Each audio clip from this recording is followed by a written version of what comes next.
Assalamualaikum warahmatullahi wabarakatuh. Perkenalkan, nama saya Fitri Yasin Mulia dengan NPM 16 10 10 262. Di dalam video ini saya akan menjelaskan mengenai materi hukum perdata internasional yang telah dipelajari oleh dosen pengampu yaitu Ibu Selvi Hervia SHMH.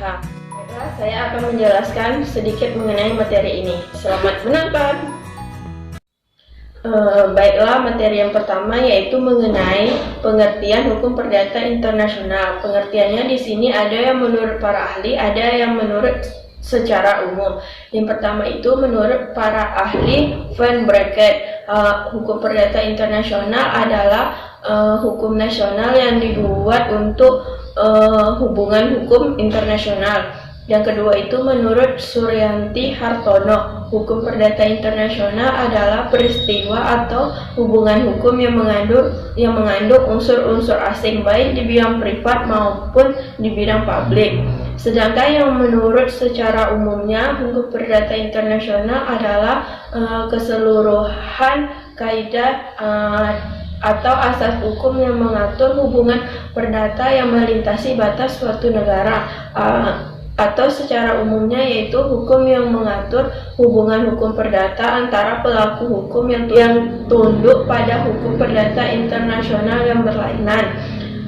Materi selanjutnya yaitu tentang sumber hukum perdata internasional, di mana sumber hukumnya ada dua, yaitu sebelum tahun 1945 yang mana sumber hukumnya 16 AB, 17 AB, 18 AB, 163 IS, dan 131 IS. Yang kedua itu sesudah merdeka, yaitu ada 16 AB, 17 AB, 18 AB, Undang-Undang Penanaman Modal, dan Undang-Undang Pokok Agraria. Penjelasannya, 16 AB itu mengatur tentang status personal seseorang. 17 AB itu mengatur tentang benda tidak bergerak. Maksudnya, hukum yang dipakai pada benda tidak bergerak adalah di mana benda itu berada. 18 AB itu mengatur tentang perbuatan hukum. Maksudnya, di mana perbuatan hukum itu dilakukan, di situ hukum yang berlaku. Selanjutnya mengenai masalah hukum perdata internasional yang akan dibahas. Yang pertama itu untuk menentukan hukum negara mana yang akan berlaku. Yang kedua itu untuk menentukan pengadilan mana yang berhak untuk mengadili perkara tersebut. Yang ketiga itu untuk menentukan status hak nasional seseorang yang memutuskan perkaranya di negara asing tersebut. Selanjutnya itu ada aliran hukum perdata internasional. Alirannya itu ada dua. Ada aliran internasional yang mengandung unsur-unsur asing, dan ada aliran nasional di mana penyelesaiannya kembali ke negara masing-masing.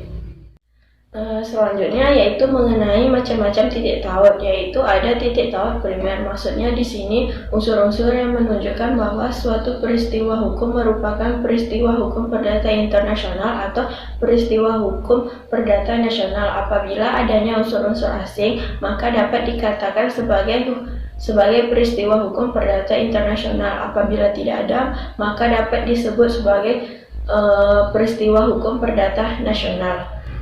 Di mana titik taut primer ini dapat disebut sebagai titik taut pembeda. Yang kedua yaitu titik taut sekunder, yaitu unsur-unsur dalam sekumpulan fakta yang menentukan hukum manakah yang harus berlaku untuk mengatur peristiwa hukum perdata internasional yang bersangkutan. Titik taut sekunder ini dapat disebut sebagai titik taut penentu. Baiklah, di sini saya akan memberikan contoh mengenai tentang titik taut ini. Di sini saya akan memberikan contoh mengenai masalah perkawinan, di mana perempuan tersebut berkewarganegaraan Indonesia, sedangkan laki-laki tersebut berkewarganegaraan Inggris. Lalu mereka melangsungkan pernikahan di negara Indonesia dan mereka berdomisili di negara Prancis. Di negara Prancis tersebut mereka mendapatkan harta tidak bergerak. Lalu beberapa tahun kemudian mereka bercerai. Jadi dari contoh tersebut kita dapat menentukan titik taut primer dan titik taut sekundernya. Kalau titik taut primernya atau titik taut pembeda itu merupakan peristiwa hukum perdata internasional di mana di dalamnya terdapat unsur-unsur asing. Kalau untuk menentukan titik taut sekundernya itu kita dapat menentukan hukum mana yang berlaku. Jelas kalau domisilinya itu mereka berdomisili di negara Prancis. Kalau untuk kewarganegaraannya atau nationality-nya jelas kalau perempuan tersebut berkewarganegaraan Indonesia, sedangkan laki-laki tersebut berkewarganegaraan Inggris. Jadi untuk menentukan benda tak bergeraknya atau lex recitare-nya itu dapat menggunakan hukum di negara Prancis tersebut. Baiklah, materi selanjutnya itu mengenai asas-asas hukum perdata internasional. Asasnya itu ada 6, tapi di sini saya akan menjelaskan asas nomor 1, yaitu asas-asas hukum perdata internasional tentang subjek hukum. Di sini subjek hukumnya itu ada 2. Yang pertama ada manusia, yang kedua ada badan hukum. Kalau yang manusia ini terdapat 2 asas lagi, yaitu asas nationality atau kewarganegaraan dan asas domisili atau kediaman. Yang pertama itu asas menentukan manusia, yaitu 2 asas. Yang pertama itu asas ius sanguinis, yaitu asas yang menentukan kewarganegaraan seseorang berdasarkan keturunan. Sedangkan yang kedua itu ada asas ius soli, yaitu asas yang menentukan kewarganegaraan seseorang berdasarkan negara tempat kelahirannya.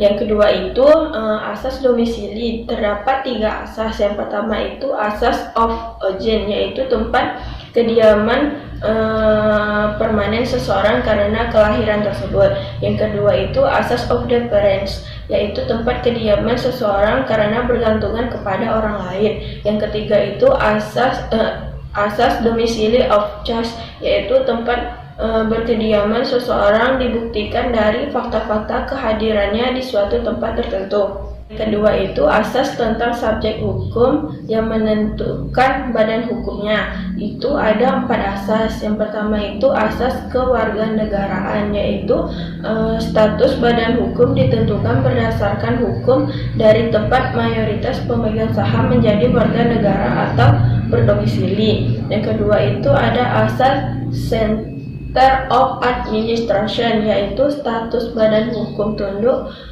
pada kaidah hukum di tempat pusat kegiatan administrasi badan hukum yang dilakukan. Ketiga itu yaitu asas Place of Income Protection, yaitu status badan hukum ditetapkan berdasarkan tempat badan hukum yang diresmikan. Asas yang terakhir yaitu asas Center of Exploitation, yaitu status badan hukum yang memutuskan kegiatan operasional produksi barang dan jasa.